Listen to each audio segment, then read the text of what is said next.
நேயர்கள் அனைவருக்கும் வணக்கம். நான் எழுத்தாளர் இரா கலைச்செல்வி. அறிவோம் ஜோதிடம் என்ற இந்த நிகழ்ச்சியில் நாம் சந்திக்க இருப்பது மயிலாடுதுறையைச் சார்ந்த ஜோதிடர் திரிபுர சுந்தரி அவர்களைத்தான். இவர் கடந்த 10 வருட காலமாக ஜோதிடத்தை நன்கு கற்று தெளிந்தவர். ஜோதிடம் குறித்த பல அறிவியல் பூர்வமான உண்மைகளை நமக்கு தெளிவுபடுத்த நம்மோடு இணைகிறார். வாங்க நேயர்களே, நிகழ்ச்சிக்குள்ளே போகலாம்.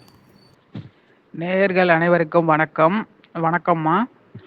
எழுத்தாளர், கவிஞர், தலைமைச் செயலகத்தின் உயர் அதிகாரி என பன்முக ஆளுமை கொண்ட உங்களுடன் இணைவதில் நானும் பெருமை கொள்கிறேன்.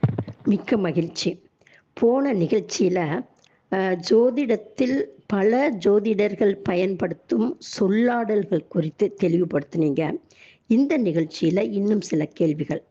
அதாவது பொதுவாக ஜோசியரை பொண்ணு பையனுக்கு மேரேஜுக்காக பார்க்க போகும்போது குரு திசை அடுத்த வருஷத்துல இருந்து தான் ஆரம்பிக்குது.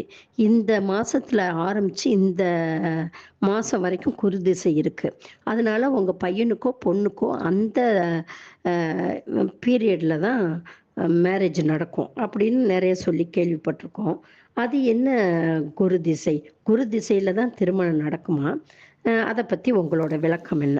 குரு தசை 16 வருடம். நீங்கள் சொல்கிற இந்த குரு தசை தான் திருமணத்தை கொடுக்குதுன்னு எடுத்துக்கிட்டோம்னா, சந்திரனோட ரோஹிணி, அஷ்டம், திருவோணம் நட்சத்திரத்தில் பிறந்தவங்களுக்கும், செவ்வாயின் மிருகசீடம், சித்திரை அவிட்டம் நட்சத்திரத்தில் பிறந்தவங்களுக்கு மட்டும்தான் அந்த திருமண காலகட்டமான ஒரு 25 வயதிலிருந்து 30 வயது வரைக்கும் அந்த குருதசை வருவதற்கு வாய்ப்பு உண்டு. அப்போது மற்ற நட்சத்திரத்தில் பிறந்தவங்களுக்கு இந்த திருமண வயதில் அந்த குருதசை வராது. சனி, புதனின் நட்சத்திரங்களில் பிறந்தவங்களுக்கு வயதான காலத்தில், அதாவது ஒரு 90 வயதுக்கு மேலே தான் அந்த குருதசை வரும். குருவின் நட்சத்திரத்தில் பிறந்தவங்களுக்கு அந்த குருதசை பிறந்த போதே வந்திருக்கும்.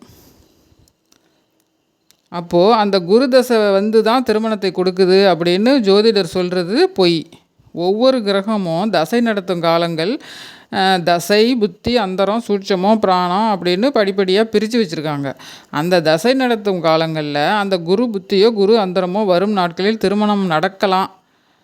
ஆனால் அது எல்லாருக்கும் நடக்கும் அப்படின்னு எதிர்பார்க்க முடியாது. ஏன்னா ரிஷபதுலாம் லக்னங்களுக்கு குரு நல்லதை செய்ய மாட்டார். 6, 8ஆம் ஆதிபத்தியங்களான கஷ்டங்களை மட்டும்தான் கொடுப்பார்.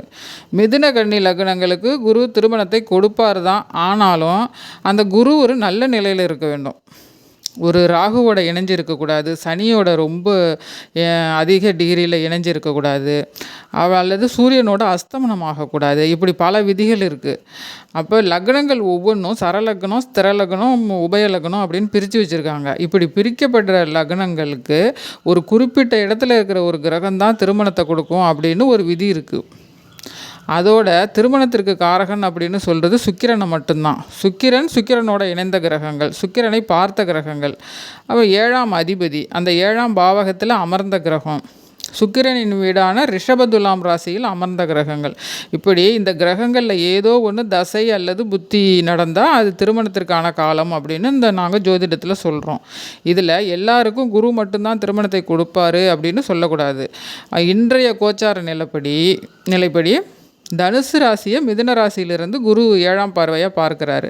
அப்போது இந்த தனுசு ராசிக்கு குருவின் பார்வை இருக்குது அப்படிங்கிறதால இந்த தனுசு ராசிக்காரவங்களுக்கு குரு பயிற்சி ஆயிடுச்சு, இன்னும் 1 வருஷ காலத்துக்கு உங்கள் ராசியை குரு பார்க்குறாரு, குரு பார்த்தால் கோடி நன்மை, உங்களுக்கு திருமணம் நடக்கும் அப்படின்னு அந்த திருமண காலகட்டத்தில் இருப்பவர்களுக்கு மட்டும் சொல்லலாம்.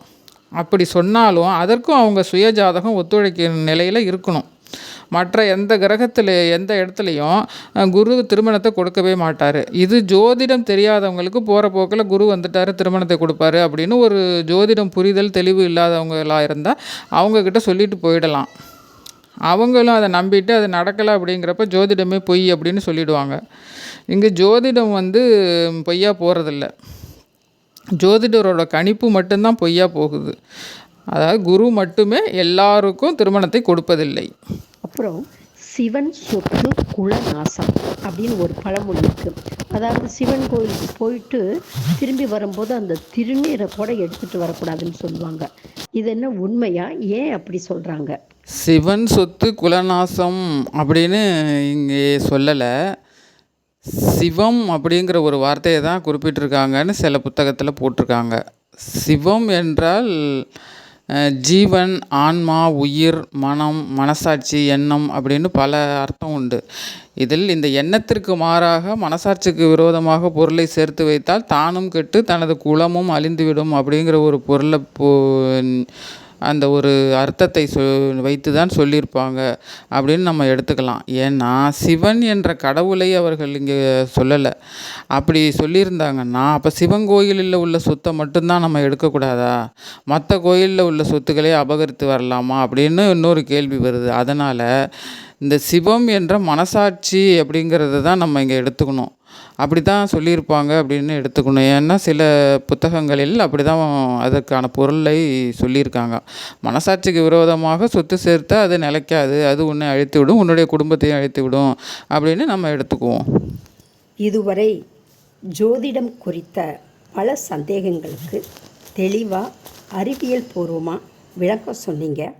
இன்னும் சில சுவாரஸ்யமான கேள்விகளோடு அடுத்த நிகழ்வில் சந்திக்கலாம். நன்றி, வணக்கம். நேயர்கள் அனைவருக்கும் நன்றி, வணக்கம்.